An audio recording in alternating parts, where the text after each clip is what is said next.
Hey everyone, Patrick CK here. In my full review of the VIOFO A229 Plus, I covered the install, the full array of features, and the overall performance.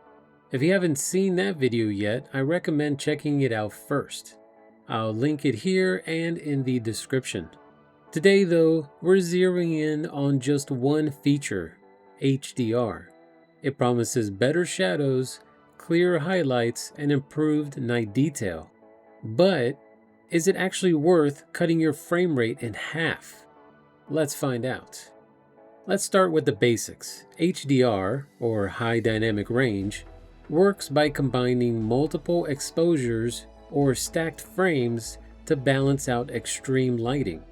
On paper, this means you should get more detail in the shadows without blowing out the highlights, which sounds perfect for dashcams.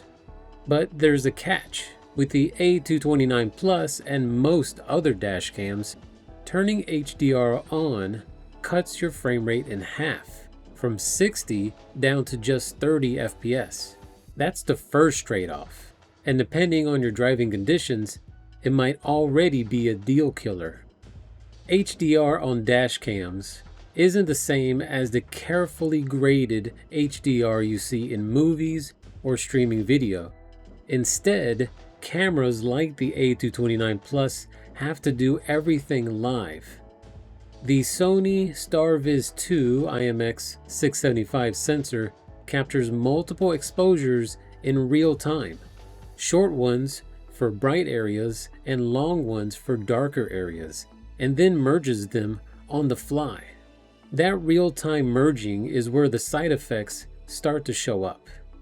After reviewing hours of HDR footage, I noticed something I couldn't ignore: motion blur and ghosting. It's subtle at first, but once you notice it, you can't unsee it. For example, looking at the railings on the side of the road here, they smear instead of staying sharp. Same with the speed limit sign. You can see a ghosted double image, which is the classic fingerprint of frame stacking at work. The camera is working overtime to blend exposures, and in the process, you lose the crispness of a single clean frame. And sometimes HDR doesn't just blur, it overprocesses. A simple dot matrix sign, for example, ended up looking like word art from a kid's PowerPoint presentation. It pops visually because it's self-illuminated, but all the fine detail is gone. That tells you that the HDR algorithm is aggressively guessing how to merge exposures, and sometimes it just makes the image worse. One of the big selling points of HDR in dashcams is better license plate readability at night. The marketing material makes it sound like HDR is the magic bullet, but in my testing, it just didn't hold up. Here's a clip. The plate is dead center, perfectly lit by my headlights, and I'm at a complete stop. Even then, it's completely blown out. That's exactly the kind of scenario HDR should handle, but it doesn't.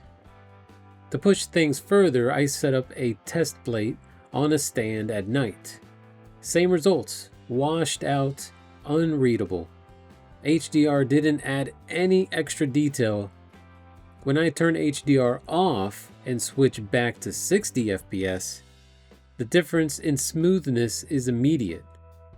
Watching mountain road footage at 60 FPS is just more natural. The colors look vibrant, skies don't wash out completely, and I don't have to deal with smeared details or random ghosting.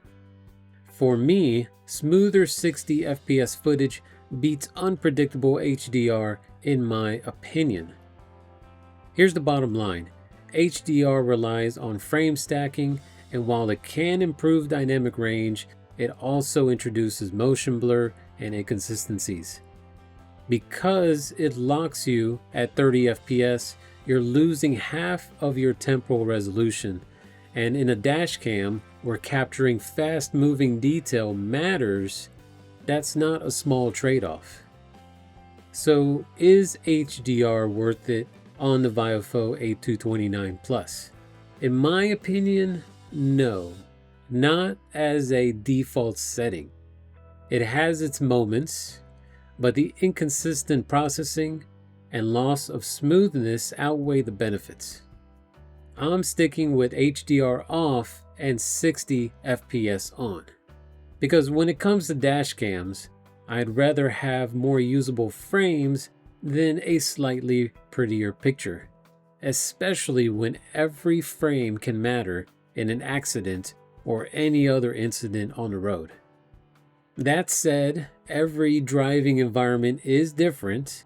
Give HDR a try and see if it works better for you. I'm hoping future firmware updates will improve the processing, but we'll have to see on that. Let me know in the comments, are you running HDR on or off on your dashcam?